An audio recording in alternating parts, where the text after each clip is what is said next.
¿Ya? Ok, ¿Se ve? sí, entonces déjame presentarte y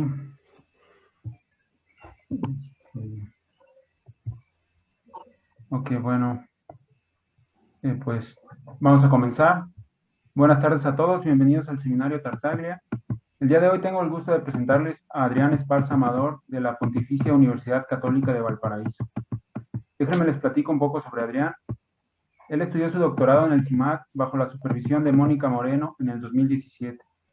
Después hizo una estancia postdoctoral en la UNAM Cuernavaca bajo la supervisión de Peter Maquienco. Y actualmente está terminando una estancia postdoctoral en el Instituto de Matemáticas de la Pontificia Universidad Católica de Valparaíso. Sus temas de investigación están enfocados en la interacción entre teoría ergódica y dinámica holomorfa. Bien, el día de hoy, Adrián nos hablará del tema convergencia Carathéodory-Hausdorff para dominios de Baker y conjuntos de Julia trascendentes con medida de Lebesgue-Serra. Adelante, Adrián, por favor. Bueno, pues muchas gracias. Antes que nada, pues muchas gracias a Mauro por la invitación, el comité organizador del evento por la invitación a dar esta plática. Bueno, sí, el título es un poquito largo. Hago un pequeño recorte aquí en la pantalla de presentación, que es simplemente trabajar con lo que es convergencia de tipo Hausdorff-Carathéodory, en especial cuando hay presencia de dominios de Baker.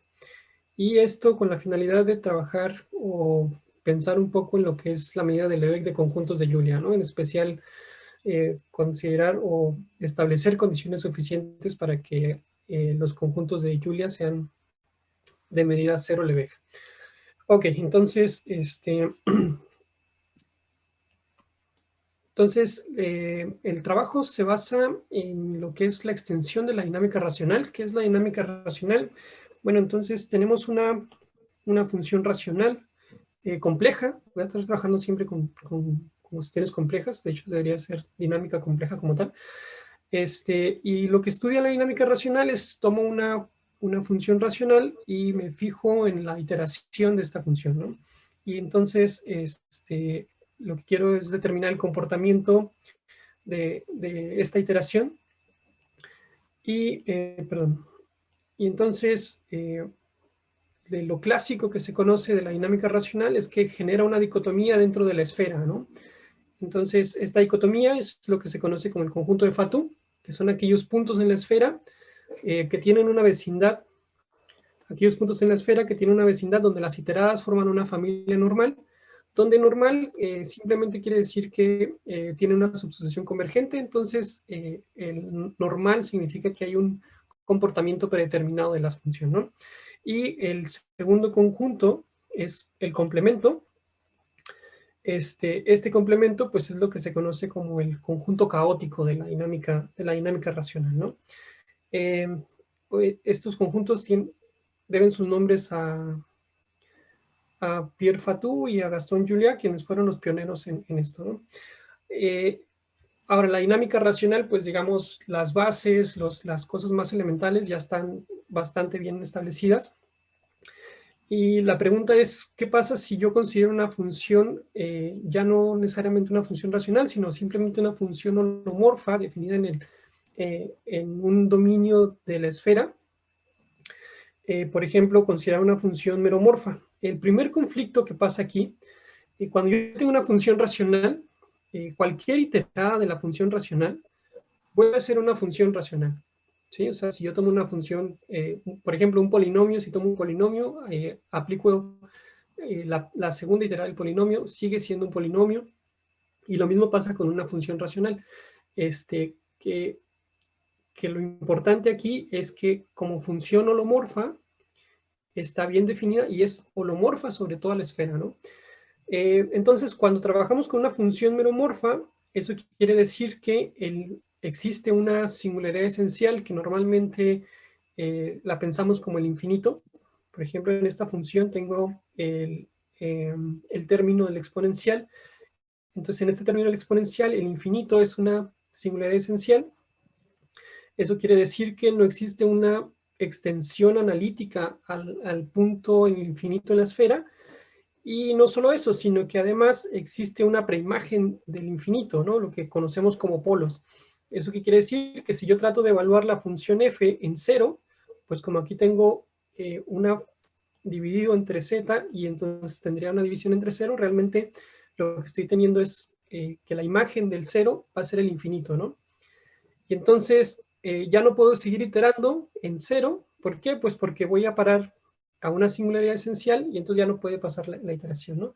Y entonces la primera pregunta es, bueno, entonces este estudio de la dinámica de iteración se puede extender a funciones meromorfas. La respuesta es que sí, y entonces lo que se trabaja pues es,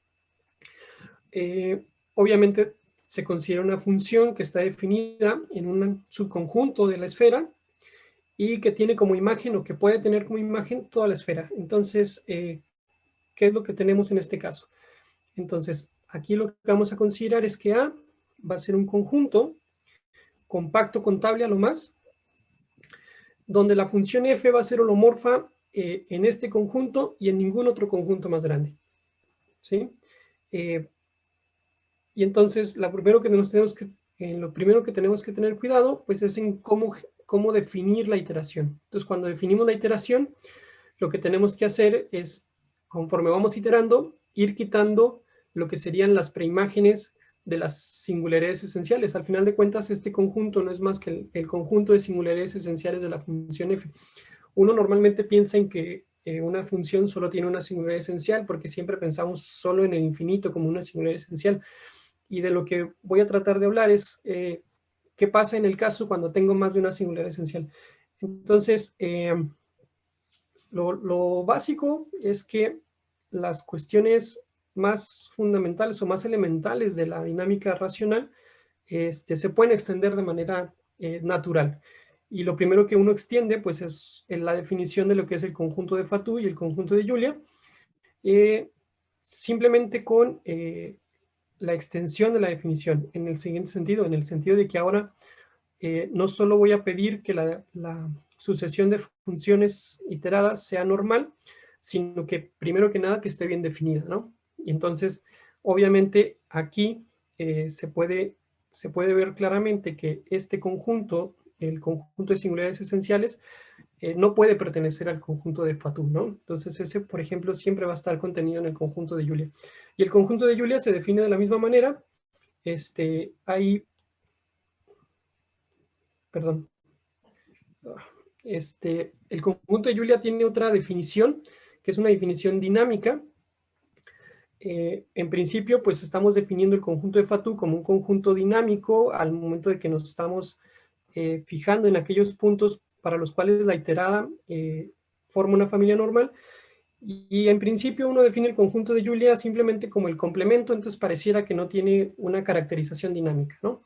Y la primera caracterización dinámica del conjunto de Julia es que se puede demostrar que el conjunto de Julia está formado por la cerradura de los puntos periódicos repulsores. Ahorita voy a explicar qué significa esto de puntos periódicos repulsores. Entonces, esto le da una caracterización dinámica, ¿no? Bolch y Herring son las primeras dos personas que trabajaron la generalización de lo que es la dinámica holomorfa cuando tenemos más de una singularidad esencial, ¿no? Ok, entonces, el hecho de que el conjunto A sea tan, digamos, lo único que estamos pidiendo sobre el conjunto A es que sea un conjunto compacto contable. Entonces, eso da pie a que pueden existir diferentes clases de funciones con las que trabajar. El ejemplo más sencillo, o la clase más sencilla, pues es cuando el conjunto A es un conjunto vacío, entonces no hay singularidades esenciales. Entonces lo que tenemos pues es una función racional. Entonces, y pues los ejemplos pues es simplemente un polinomio. Si yo me fijo en un polinomio, es una función racional, ahí no hay singularidades esenciales. Si me fijo en la función de Newton aplicada a un polinomio, eso es una función racional, que de hecho este tipo de funciones son las que dieron pie a todo lo que es la teoría de dinámica compleja, ¿no? Otro caso es si tenemos solo una singularidad esencial, Tenemos una singularidad esencial y no tenemos preimágenes de esa singularidad esencial. Entonces, si pensamos en esa singularidad esencial como el punto al infinito, podemos pensar esta condición como que no hay polos, no tenemos polos de la función, ¿no? Y eso, pues, para los que han trabajado un poco con lo que es la variable compleja, pues saben que eso se conocen como funciones enteras, ¿no? El ejemplo clásico, pues, es la función exponencial, y algunos otros ejemplos, pues las funciones trigonométricas, que se pueden ver como combinaciones lineales de funciones exponenciales.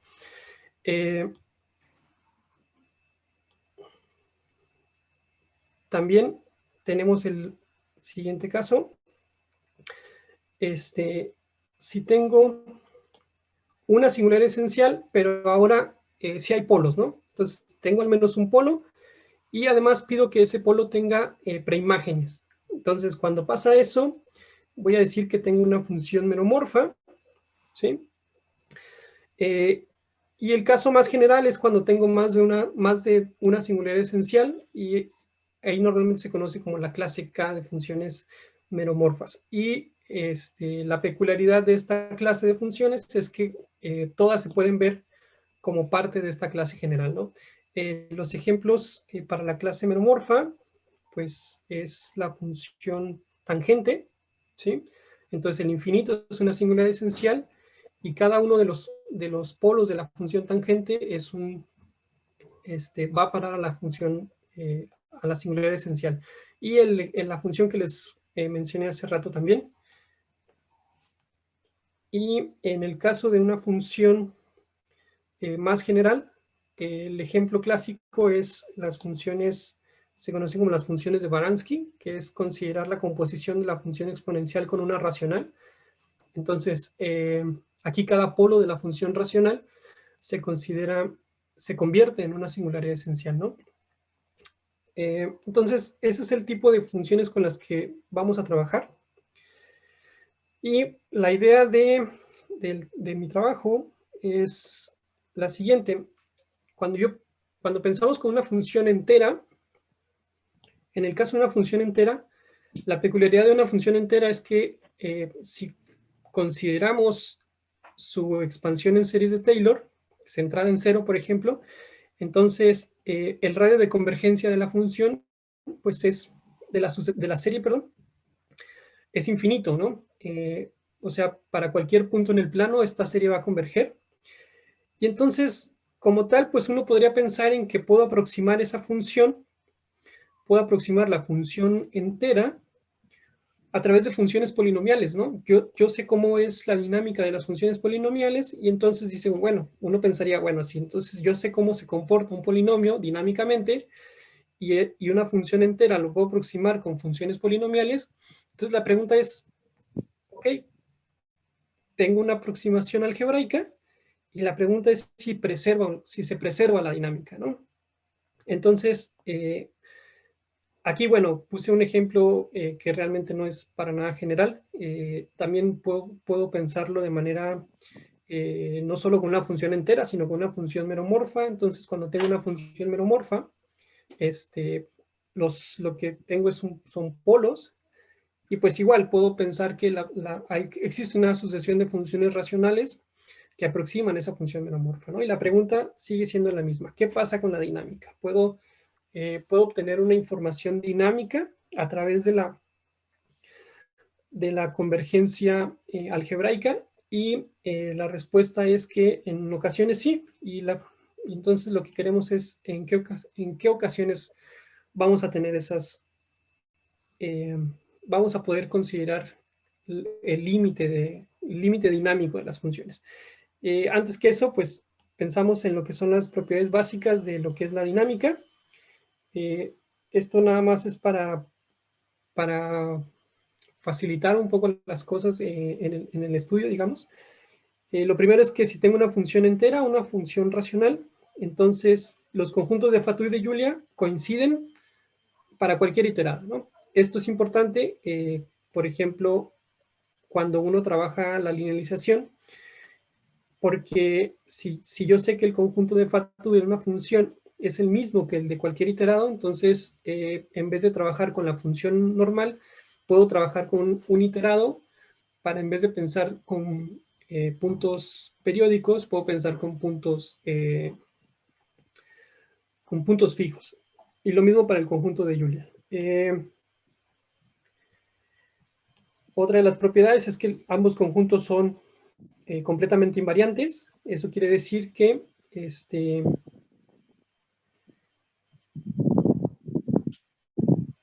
un punto está en Fatou si solo si su imagen sigue estando en Fatou. Y lo mismo para el conjunto de Julia, ¿no? Entonces, eso es súper importante porque entonces, bueno, eso es lo que al final de cuentas me genera la dicotomía, porque si yo empiezo a trabajar con elementos de Fatou, entonces dinámicamente siempre voy a estar trabajando con elementos de Fatou. Y por último, otra de las propiedades importantes es que el conjunto de Julia es o toda la esfera o tiene interior no vacío. Entonces, por ejemplo, aquí lo que tenemos es un plano dinámico de un polinomio, perdón, del método de Newton aplicado a un polinomio. Entonces, todo lo que está en rojo, en principio, es el conjunto de Julia. Todo lo que está en colores que no son rojos equivale a lo que es la cuenca de atracción de los ceros del polinomio. En este caso es un polinomio de grado 6. Pero bueno, lo que yo les quiero comentar en este caso es que todo lo que está en rojo es el conjunto de Julia. Entonces aquí hay un detalle que es un problema, una cuestión numérica, que pareciera que lo que está en rojo, pareciera que hay un abierto totalmente contenido ahí, ¿no? Y lo que dice esta propiedad, la propiedad que les acabo de mencionar, es que eso no puede pasar. Realmente esto simplemente es un error numérico, una cuestión de qué tan bueno es la aproximación a través del programa que estamos utilizando. Y bueno, aquí surge una pregunta súper interesante. Ok, bueno, si el conjunto no tiene un interior, o sea, si el interior es siempre vacío, el conjunto de Julia, ¿qué podemos decir acerca de la medida, ¿no? O sea, tiene medida de Lebesgue positiva, tiene medida de Lebesgue cero, etcétera, etcétera. Entonces, esa es otra de las cosas con las que vamos a estar trabajando. Y bueno, ¿cómo hacemos eso? ¿Cómo trabajamos o de qué manera podemos estudiar la dinámica holomorfa? Disculpa, Adrián, tengo una pregunta. Sí, dime. ¿Los conjuntos de Julia siempre son medibles? Sí. Ok, y por ejemplo, Sí. en el caso racional, ¿tienen medida cero siempre o pueden tener otras medidas? No, de hecho, hay ejemplos. Bueno, se había conjeturado cuando se retomó el estudio de la dinámica holomorfa a finales de los 80, o bueno, a mediados de los 80, se conjeturaba que de hecho todos los conjuntos debían de ser, todos los conjuntos de Julia de funciones racionales debían de ser de medida cero, de Lebesgue, pero hay un trabajo muy, muy conocido en ese sentido por parte de Arnaud Charitat y Javier Buff, que ellos prueban que inclusive existen polinomios de grado 2 que tienen conjuntos de Julia de medida positiva. Entonces, sí hay conjuntos de Julia que tienen medida positiva, inclusive en el caso racional. El primer ejemplo fue hecho para una función entera, pero también se puede probar que hay conjuntos de Julia que tienen medida positiva para caso racional. Ah, ok. Bueno, gracias. Ok, entonces, una de las formas de trabajar o hacer el estudio de la dinámica, pues es encontrando invariantes, y los invariantes dinámicos con los que se trabajan normalmente es con lo que son los puntos periódicos. Entonces, un punto periódico, pues es lo que uno esperaría que es un punto periódico, es un punto que bajo iteración vuelve a sí mismo, y quien nos va a dar información acerca de la dinámica del punto periódico, pues va a ser lo que es el multiplicador, que no es otra cosa más que la derivada de la iterada que genera el periodo, y eso nos va a generar la siguiente clasificación. Vamos a decir que el punto es atractor si el multiplicador es menor que 1, pero mayor que 0, o sea, distinto de 0. Vamos a decir que es superatractor si su multiplicador es 0. Vamos a decir que es repulsor si es mayor que 1. Y vamos a decir que es indiferente si el multiplicador es 1, de norma 1. Y esos tienen a su vez una subclasificación que es racionalmente indiferente si el multiplicador tiene argumento racional, o irracionalmente indiferente si el argumento es irracional. Ahora, si se acuerdan, el conjunto de Fatou, tanto el conjunto de Fatou como el conjunto de Julia, son conjuntos invariantes, por lo tanto, y además de la definición se puede ver que el conjunto de Fatou es abierto y el conjunto de Julia es cerrado. Entonces, eso quiere decir que yo puedo considerar, no sé si se está viendo eso. Entonces yo puedo considerar un conjunto dentro del conjunto de Fatou maximal. Maximal en el sentido de que no hay otro conjunto más grande, contenido que contenga, que esté contenido en el Fatou. Y entonces esto me genera lo que se conocen como las componentes. Y entonces, como el conjunto es invariante, si yo me fijo en la imagen de esa componente, como es invariante, eso tiene que estar de nuevo en el conjunto de Fatou.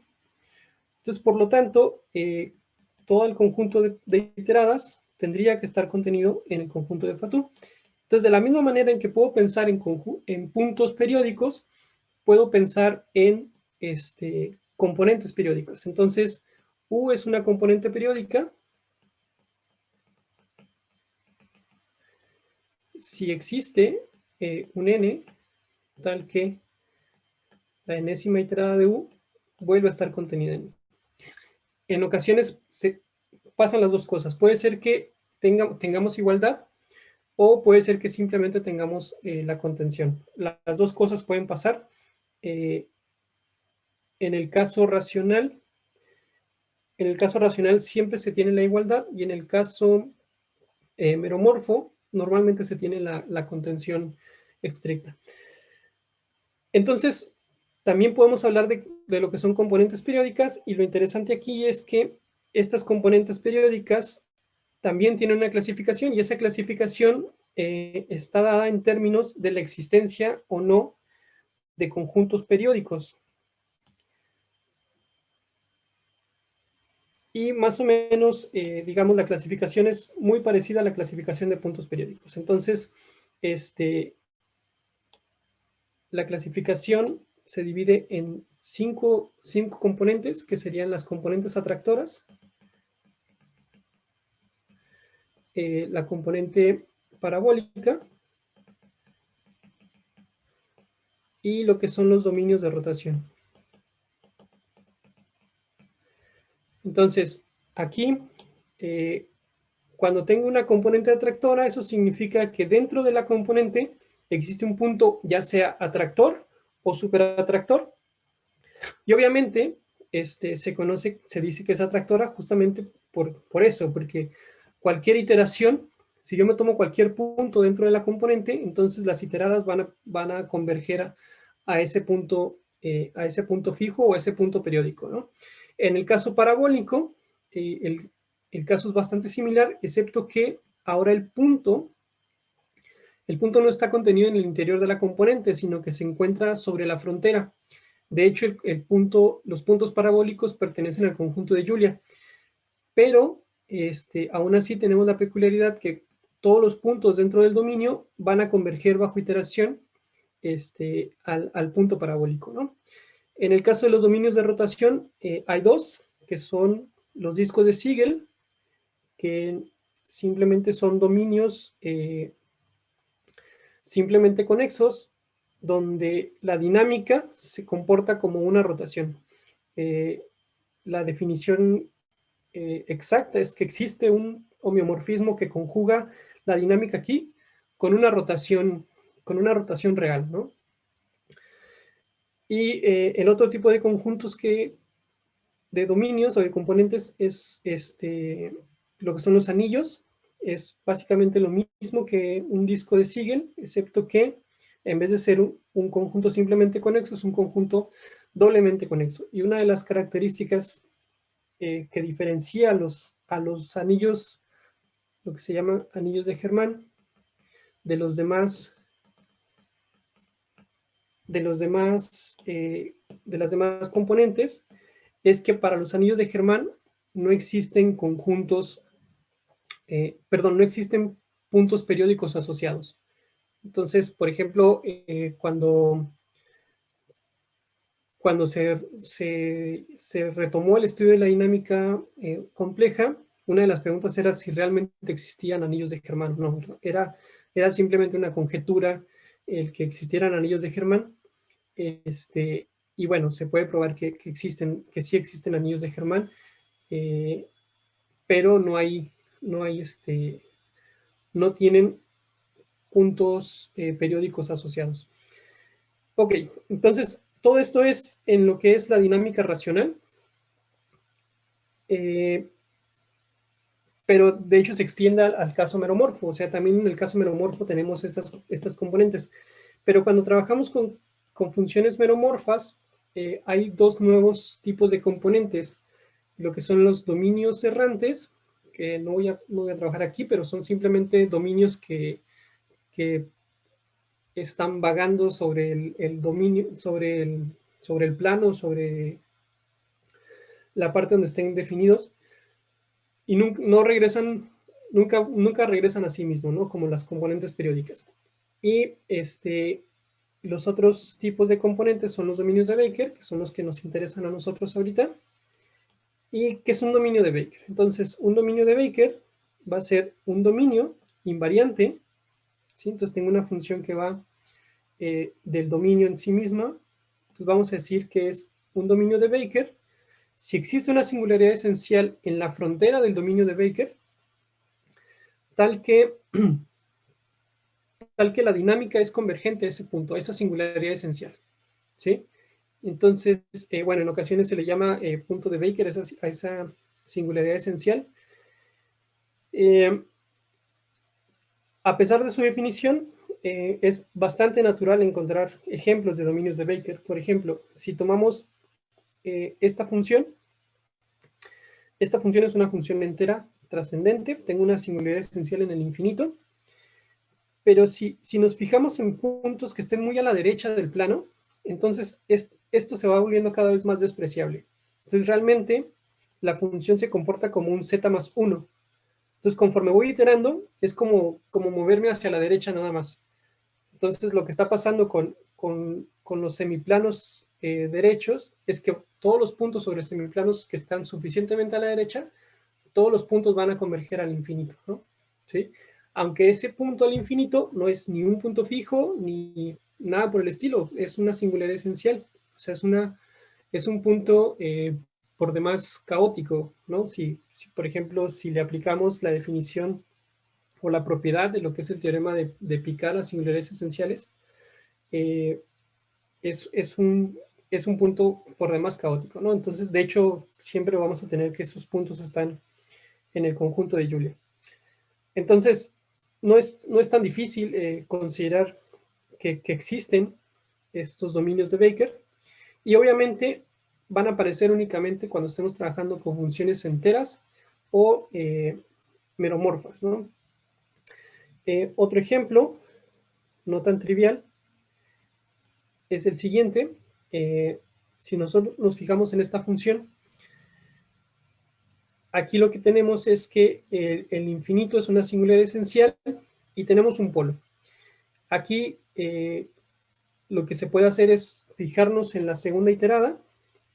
Si nos fijamos en F2, Entonces F2 va a tener dos singularidades esenciales ahora, que es una de las características que les mencionaba al principio, ¿no?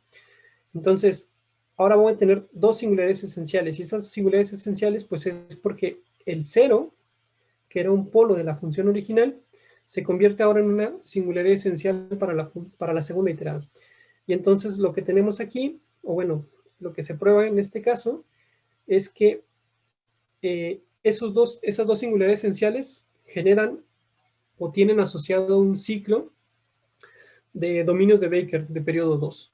Entonces, por aquí está el 0, y entonces lo que está haciendo la dinámica, así a través de estos colorcitos que se ven ahí, es que está haciendo el rebote, ¿no? Entonces toma un punto aquí, va a parar cerca del 0, cuando vuelvo a aplicar la función, entonces va a parar a esta parte y ahí se va yendo, ¿no? Entonces, bajo segundas iteradas, los puntos aquí convergen a la singularidad esencial en el infinito, y los puntos que están aquí cerca del 0 convergen bajo segundas iteradas al 0, ¿no? Pero en ambos casos el 0 y el infinito son singulares esenciales. Ok.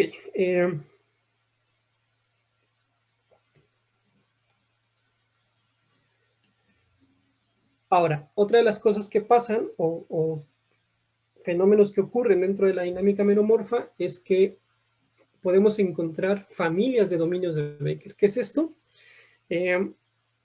Entonces, la definición general es que es un conjunto de dominios de Baker contable que están asociados a un mismo punto, pero son invariantes, o sea, cada uno tiene su propia dinámica.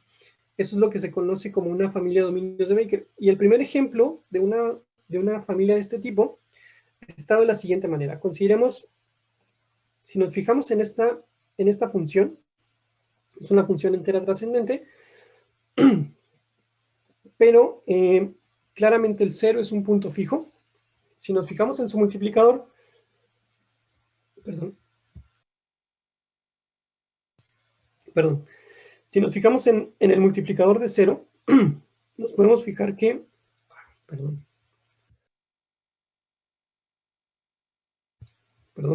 se me está secando la boca un poco. Tiene multiplicador 1, entonces tiene asociado un dominio parabólico. Y se puede probar que no existe más Fatou más que ese dominio parabólico y todas sus preimágenes, obviamente, ¿no? Y aquí lo importante es que esta función es semiconjugada a esta función que tengo aquí. Entonces, ¿qué significa que es semiconjugada? Significa que existe una función, en este caso lo voy a llamar pi, que no es más que la función exponencial, que hacen que este diagrama conmute. Esto sobre todo el plano. Este diagrama conmutativo se da sobre todo el plano. En especial se va a dar sobre el conjunto, sobre el dominio parabólico. Entonces, ¿qué pasa cuando yo me fijo en el levantamiento de este dominio parabólico? Pues entonces, como estoy con la función exponencial e a la menos z, el levantamiento de este dominio parabólico, pues nos va a dar una infinidad de dominios que se convierten ahora en dominios de Baker, ¿no? Entonces, lo que está pasando aquí entonces es que esta función va a tener una familia de dominios de Baker en el siguiente sentido. Entonces, sobre cada banda de ancho 2pi hay un dominio invariante, y cada uno de esos dominios es un dominio de tipo Baker, ¿sí? Entonces, y lo importante o lo interesante aquí es que como familia, cada uno de los dominios tiene su propia dinámica, ¿no? Entonces, en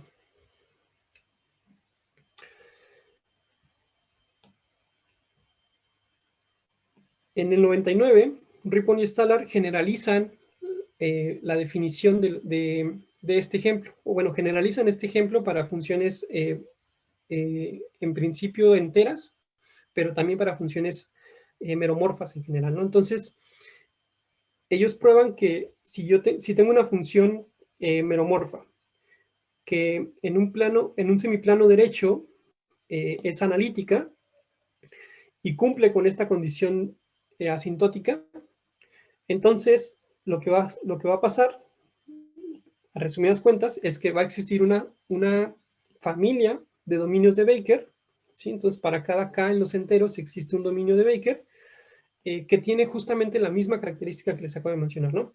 Entonces, converge cada punto converge de forma z más 1, de hecho, al infinito, y bueno, entonces esto me da una condición para la existencia de familias de dominios de Baker para funciones meromorfas, ¿no? Ahora, en mi tesis doctoral, yo lo que hice fue una generalización de este resultado para funciones en la clase K inclusive, ¿no? Entonces, lo que probamos con mi asesora fue que si yo tomo una función de este tipo, donde G puede ser una función racional o puede ser inclusive una función meromorfa, entonces esta función sobre cada polo de la función G va a tener familias de dominios de Baker, ¿sí? Y no solo eso, sino que además estas funciones se pueden clasificar. Creo que me brinqué la clasificación de lo que son los dominios de Baker. Esta clasificación lo que dice es que aunque la dinámica está asociada a una singularidad esencial, localmente podemos encontrar una linealización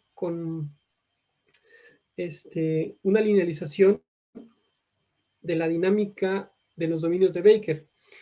Y una de las linealizaciones es que se comporte justamente como un punto parabólico. Entonces, localmente se comporta como un z más 1 si lo pienso, por ejemplo, en infinito, ¿no? Entonces, y bueno, los ejemplos que consideramos era esta función. Entonces, aquí tengo que el más menos 2 es una singularidad esencial para la función. Entonces, eso quiere decir que aquí donde está el menos 2 y aquí donde está el 2, hay asociadas familias de dominios de Baker, y todos estos cuernitos que se ven aquí no son más que preimágenes. Y la mejor forma de visualizarlo es cuando consideramos la conjugación infinito, mando cualquier singularidad esencial, ya sea la que está asociada en 2 o en menos 2, y entonces ya se nota un poco más cómo está distribuida la familia de dominios de Baker, ¿no? Y bueno, entonces, eso es, digamos, para asentar lo que estamos considerando con lo que estamos queriendo trabajar, ¿no? Entonces, aquí una de las preguntas que generó todo este estudio era, ok, yo tengo estas familias de dominios de Baker y al final la dinámica es prácticamente la misma que una función racional, ¿sí? Aunque tengo asociadas singularidades esenciales, esas singularidades esenciales se comportan casi, entre comillas, como puntos parabólicos. Entonces, como tal, puedo hablar de lo que es, ¿qué puedo decir acerca de la medida del conjunto de Julia, ¿no? Entonces, aunque aquí hay una forma muy, muy caótica, muy densa de lo que es el conjunto de Julia, la pregunta era si podíamos determinar algo, si podíamos decir algo acerca de la medida del conjunto de Julia. Y entonces lo que hicimos fue, pues que cuando tengo un dominio de Baker, o una familia de dominios de Baker en este caso, es posible aproximar esos dominios de Baker, esa familia de dominios de Baker, a través de una dinámica racional, ¿sí? Entonces, lo que hacía hincapié al principio era de, bueno, ok, puedo aproximarlo, digamos, existe una sucesión que de hecho siempre va a pasar, ¿no? O sea, tomen cualquier función meromorfa y por los teoremas de Runge-Kopta sabemos que existe una sucesión de funciones que la puedo aproximar por funciones racionales, ¿no? Entonces, al menos localmente puedo hacer esa aproximación. Y la pregunta es si la aproximación algebraica me lleva a obtener resultados dinámicos. Y para eso usamos lo que es la métrica de Hausdorff, ¿no? Entonces, la métrica de Hausdorff se basa en definir una distancia sobre el espacio de conjuntos compactos. Entonces, si se acuerdan, en la esfera, cualquier conjunto cerrado, por ser la esfera compacto, cualquier conjunto cerrado va a ser compacto. Entonces, estos conjuntos K1 y K2, realmente con lo que voy a estar trabajando van a ser con conjuntos de Julia, ¿no? Y entonces, esta definición de distancia entre dos conjuntos compactos me va a generar lo que va a ser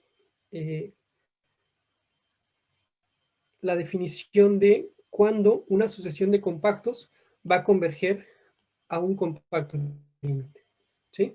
Entonces decimos que una sucesión de compactos converge a un compacto K en la métrica de Hausdorff si la distancia Hausdorff entre ellos tiende a 0.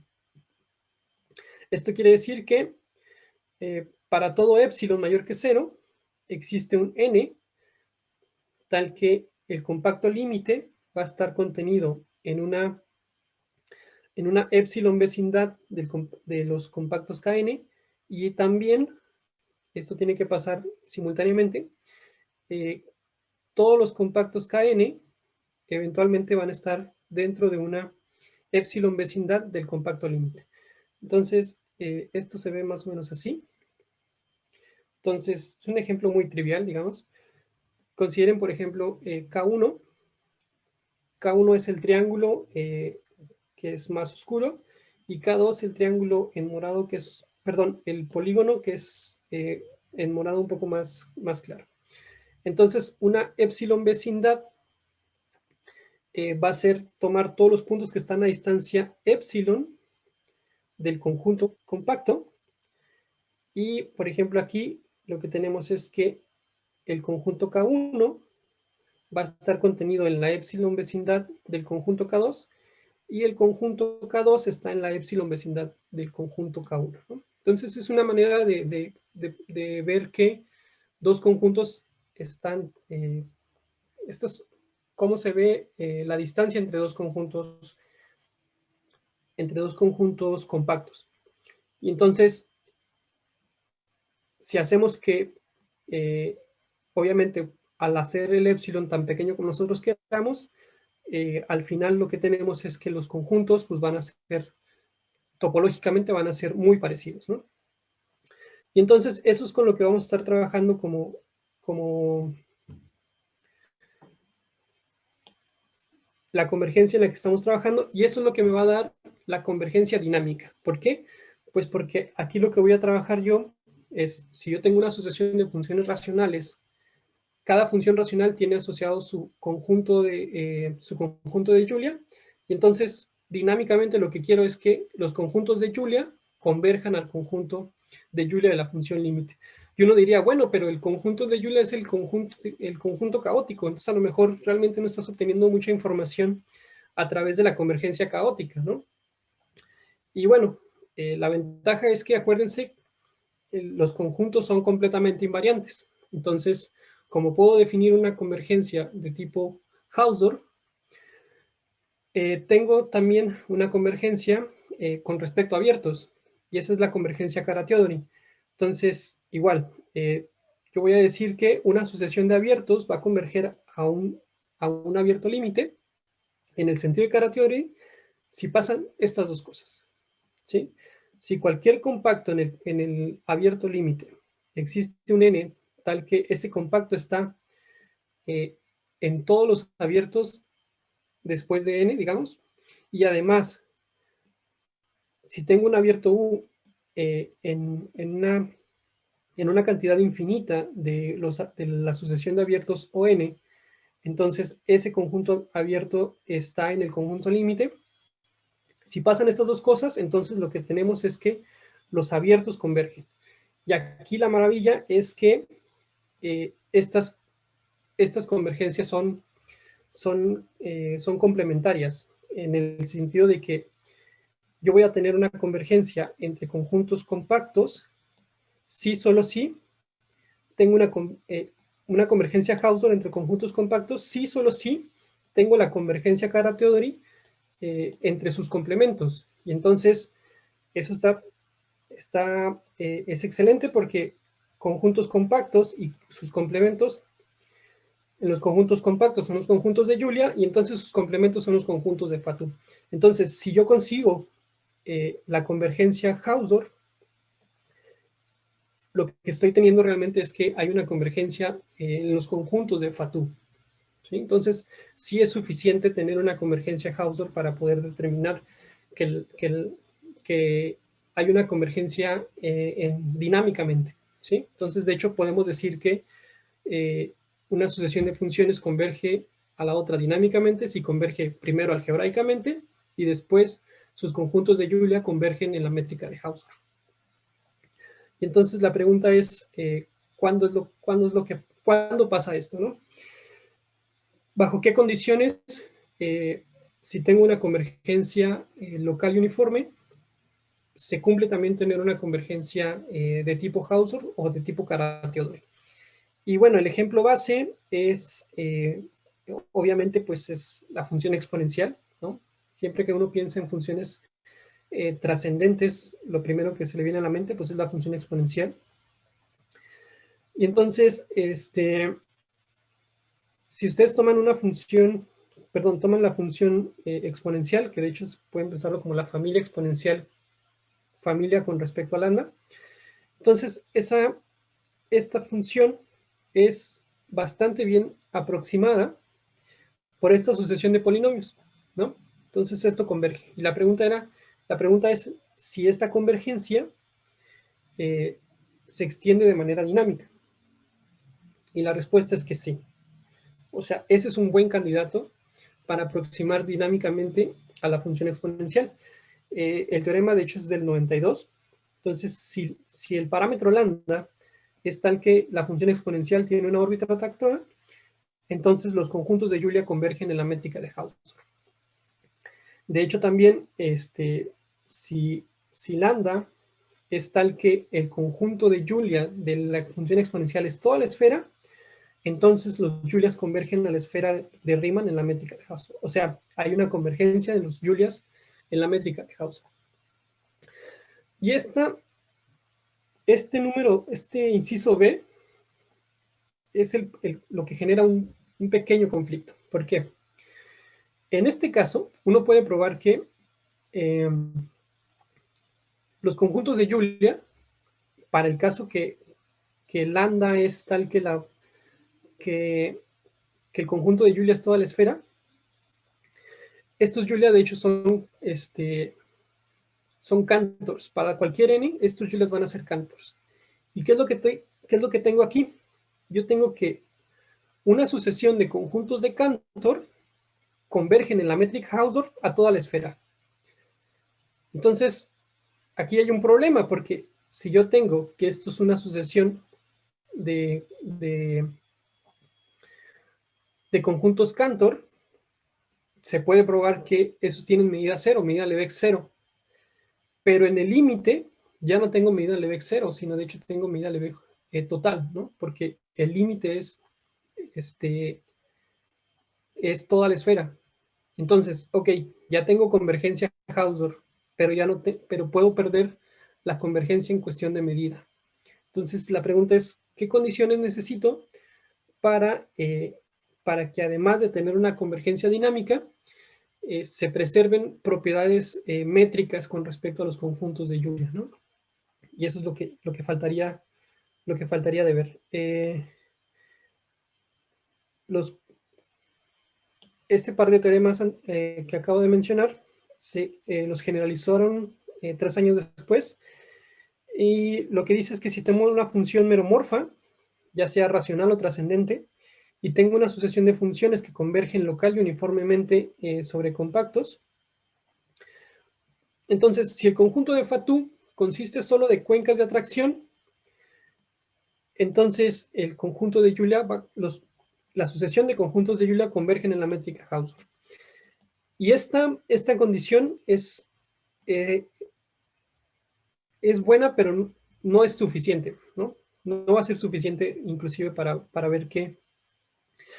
Porque de hecho, el hecho de que el conjunto de Fatou consista solo de cuencas de atracción se cumple para el caso anterior de los conjuntos Cantor, porque ahí solo existe un conjunto atractor que siempre es el punto al infinito, pero el detalle es que ese punto al infinito, que en principio para cualquier polinomio es un punto atractor en Fatou, ahí lo que pasa es que desaparece, ¿no? Entonces, ese fenómeno es el que nos dice o nos va a decir qué condición extra necesito, ¿no? Y esa condición es que yo necesito preservar, en el límite, necesito preservar conjuntos de Fatou, que el Fatou sea suficientemente bueno en el límite, ¿no? Entonces, tenemos los siguientes resultados de continuidad o de convergencia, ¿no? Bueno, aquí esto lo estoy repitiendo. Eso es básicamente lo mismo, pero hay un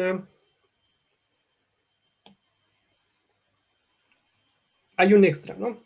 Este es uno de los resultados que tengo, bueno, que sacamos hace poco, es el teorema de Crit dice que si tengo cuencas de atracción, entonces hay convergencia.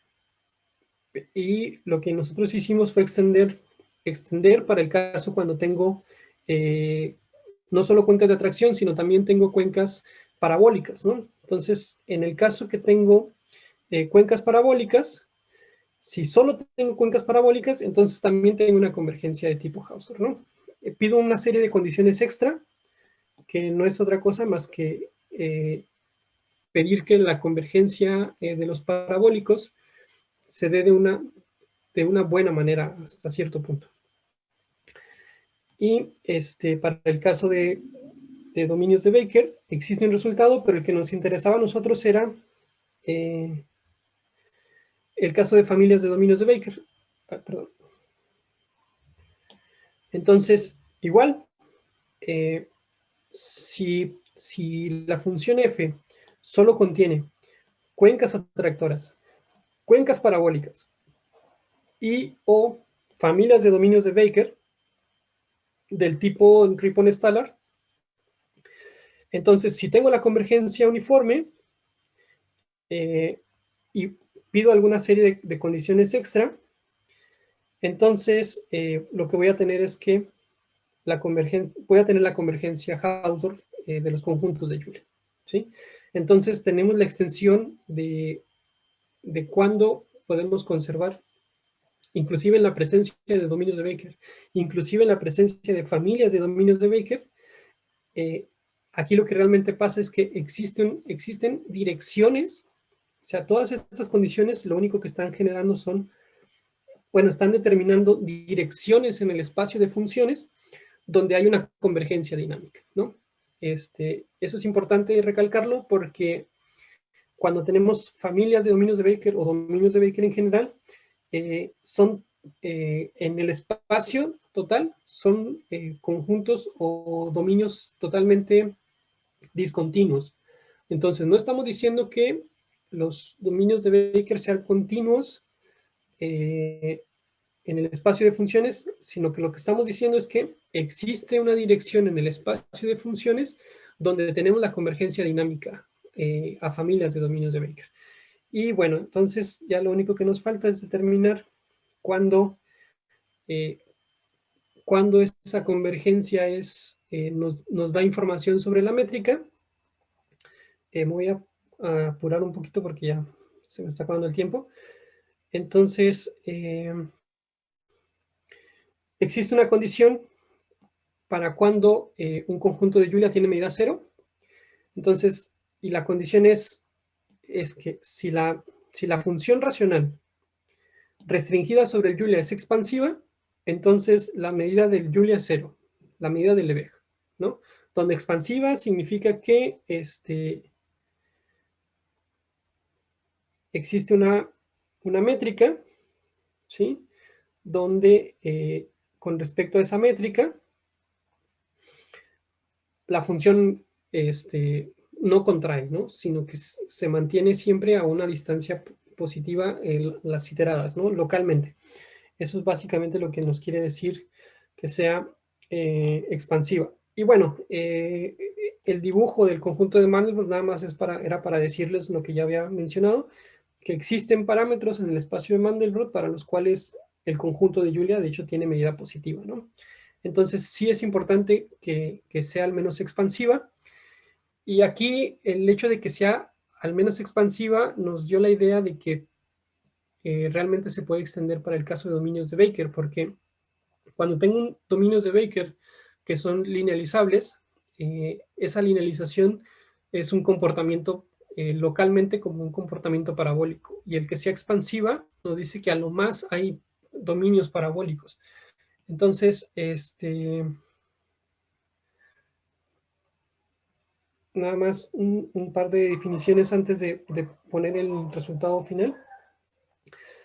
Cuando trabajamos con funciones trascendentes, además de los puntos críticos, que es donde las funciones inversas no están bien definidas, existe un nuevo tipo de puntos, que son los puntos singulares, perdón, los valores asintóticos, ¿no? Entonces, por ejemplo, a ver si lo puedo escribir rápido, si consideran la función e a la z, esta función no tiene puntos críticos, ¿no?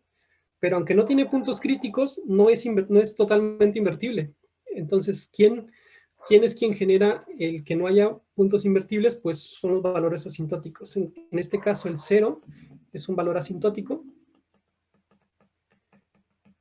Y entonces, ese nuevo tipo de puntos es importante considerarlos para las funciones meromorfas en general. Y con eso definimos lo que va a ser un camino asintótico de Fatou, que es si tengo un camino que conecta con alguna singularidad esencial, pero la imagen va a estar totalmente contenida en el Fatou. Que eso, por ejemplo, pasa cuando nos fijamos en la función lambda e a la z. Para lambdas muy pequeños, el 0 está en una cuenca de atracción y es un valor asintótico, ¿no? Entonces, ahí tenemos un camino asintótico de Fatou. Entonces, aquí el único problema con el resultado es que es un poquito largo, pero bueno, la idea es juntar todo lo que hemos visto hasta ahorita.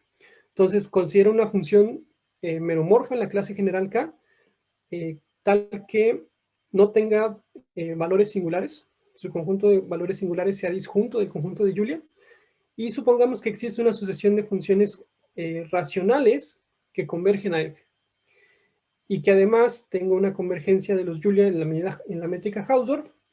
Si cada uno de los Julias de la función racional es de medida 0, y se preservan hasta cierto punto los ciclos, y además para cada singularidad esencial existe al menos un camino asintótico, entonces la medida de Lebesgue del conjunto de Julia límite va a ser 0. ¿Sí? Entonces, obviamente, es algo muy restrictivo porque en general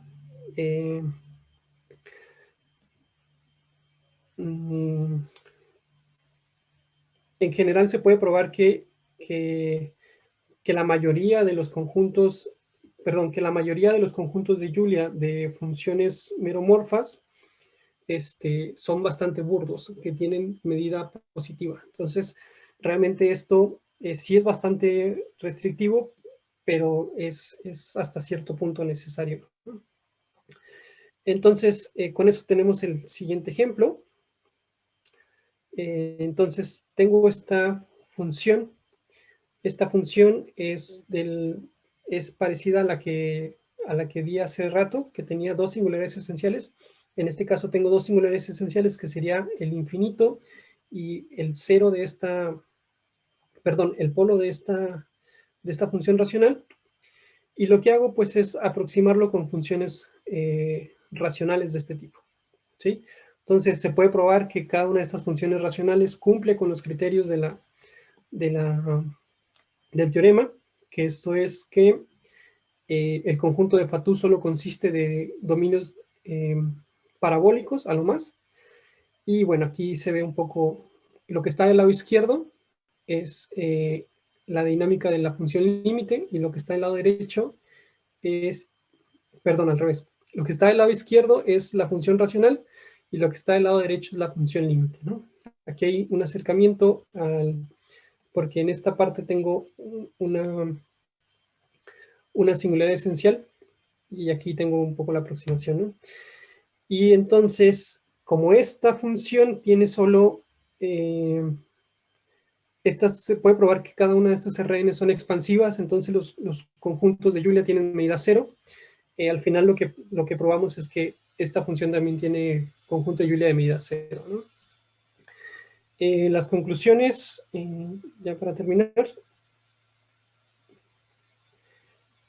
La primera conclusión, que es una de las importantes del por qué todo esto, es que bajo las condiciones del teorema, lo que vamos a tener es que el espacio de Teichmüller de la función f está enteramente concentrado en el conjunto de Fatou. Y entonces lo que va a pasar es que vamos a tener, con esto, podemos probar que existen funciones en la clase K que tienen espacio de Teichmüller de dimensión finita. En particular, podemos construir funciones con singulares esenciales que tienen dimensión 1, por ejemplo, ¿no? Y bueno, eso sería en principio todo. Lo que seguiría pues es qué otras propiedades podemos rescatar a través de la convergencia dinámica de las funciones racionales, ¿no? Porque aquí estamos siempre aproximando con funciones racionales, y en funciones racionales ya hay una teoría bastante completa, tanto ergódica como dinámica, ¿no? Y bueno, eso sería todo. Muchas gracias, Adrián, por tu presentación. ¿En la audiencia hay preguntas o comentarios? Yo solo tengo una, que es la que siempre hago. Adrián, ya que viste, o sea, tienes condiciones para encontrar conjuntos de Julia que tengan medida de Lebesgue 0. Ajá. Entonces la pregunta es, ¿se puede decir algo acerca de la dimensión de Hausdorff de esos conjuntos de Julia? Y la segunda sería, bueno, si se dice algo, ¿te sirve de algo? De hecho, la idea es transportar toda la teoría ergódica de las funciones racionales, porque para una función racional, eh, por ejemplo, si tienes una función racional que solo tiene cuencas atractoras, entonces en principio sabes que eh, es a lo más expansiva. Entonces, como expansiva, tú puedes calcularle, o sea, existe una medida conforme sobre el conjunto, soportada sobre el conjunto de Julia. Puedes definir lo que es la presión, puedes definir el operador de ¿cómo se llama? El El operador transfer operator, el de el transfer transferencia. operator Ajá. de transferencia. Entonces, lo que seguiría aquí es ver que realmente puedes llevar todo eso a la función límite, ¿no? Uh-huh. Y bueno, es en lo que estoy trabajando ahorita, por ejemplo, de hecho. Y claro, lo primero que tendríamos es una dimensión de Hausdorff del conjunto límite, ¿no? Uh-huh. Y Muy bien. tendrías también puedes transportar la presión, que también es importante, ver si se puede transportar la entropía también. Entonces es el tipo de preguntas con las que estoy trabajando ahorita, por ejemplo. Ah, ok. Va. Gracias. No hay tiempo.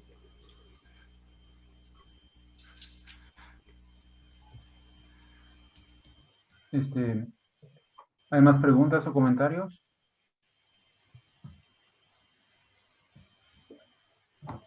Ok, bien. Si ya no hay más preguntas, entonces,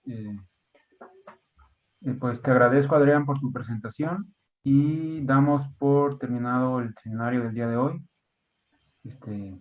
Gracias a todos por haber asistido y Edgardo se tuvo que ir, Adrián, pero me encargó que te agradeciera mucho por participar en nuestro seminario. No, gracias a ustedes por la invitación.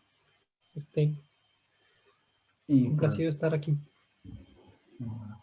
bueno, yo te iba a hacer una pregunta, pero creo no tenía mucho que ver con lo que decías, pero sí con dinámica. Cuando haces teoría ergódica en dinámica, ¿es lo mismo? O sea, tienes una función compleja y existe una medida que hace que tu función queda invariante con esa medida en los complejos. Que la medida sea invariante con respecto a la función. Sí, o sea que Sí, o sea... la función mueve a conjuntos dejando invariante la medida del conjunto. Sí, puedes construir medidas invariantes. Sí, se puede construir medidas. Sí, Okay. pero lo que más se construye son lo que se conoce como medidas conformes, que esos te dan un poco más de información local, pero suficiente para otras cosas. Ok. Bien. Bueno, pues era todo. Y hoy bueno, esta es también de las típicas que haces. Pero se me hizo muy padre ¿con qué haces tu presentación? ¿Con qué programa? Ah, se llama Explain Everything. Explain Everything. Ok. Ok. Bueno, pues creo que pues sería todo. Entonces nos despedimos y nos vemos la próxima semana. Gracias, Adrián. Gracias, saludos a todos. Nos vemos. Gracias. Nos vemos, Adrián. Gracias, cuídate. Hasta Gracias, luego. igual. Hasta luego. Adiós, chicos, bye. A ver, yo tengo que...